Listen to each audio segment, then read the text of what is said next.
Hello दोस्तों, आज का स्टोरी है honesty is the best policy. तो आइए सुनते हैं ये ऑनेस्टी वाला स्टोरी।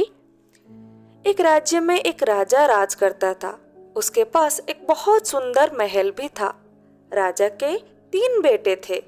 अब समय आ गया था कि राजा अपना उत्तराधिकारी चुने, क्योंकि अब राजा बूढ़ा हो गया था।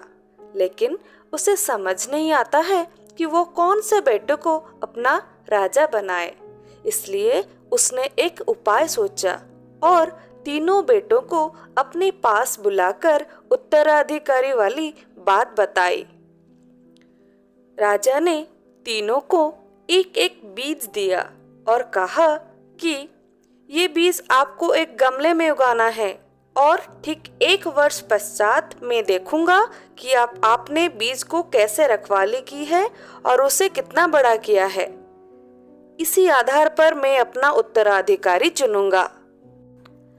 ऐसा कहकर राजा तीनों को जाने के लिए कहता है। अब तीनों बेटों ने बागीचे में से एक एक खाली गमला उठाया और अपने अपने बीजों को उसमें बो दिया। तीनों ने खूब मेहनत की और बीज को पानी पिलाकर बड़ा करने लगे। 1 वर्ष बाद राजा तीनों को अपने पास बुलाता है और सबको अपना गमला दिखाने को कहता है। दोनों बड़े बेटे अपने गमले को पिता को दिखाते हैं। उन गमलों में बड़े से पौधे उग गए थे।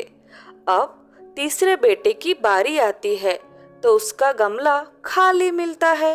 राजा तीसरे बेटों को पूछता है कि उसका गमला खाली क्यों है। तब वह जवाब देता है कि पिताश्री, मैंने बहुत कोशिश की, लेकिन यह बीज अंकुरित ही नहीं हुआ।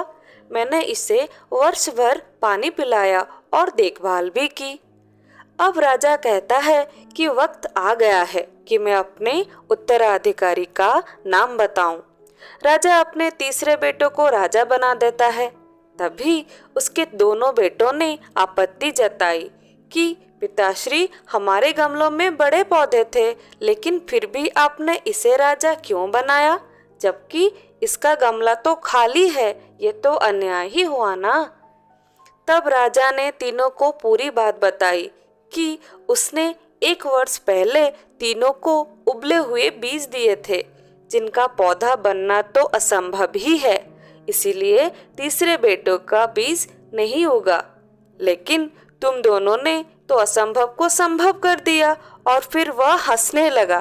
राजा ने तीसरे बेटे की ईमानदारी देख उसे उत्तराधिकारी बनाया। तो बच्चों, हमने क्या सीखा? जो सच बोलता है वह सदैव आगे बढ़ता है। Thank you. Like and share कीजिए।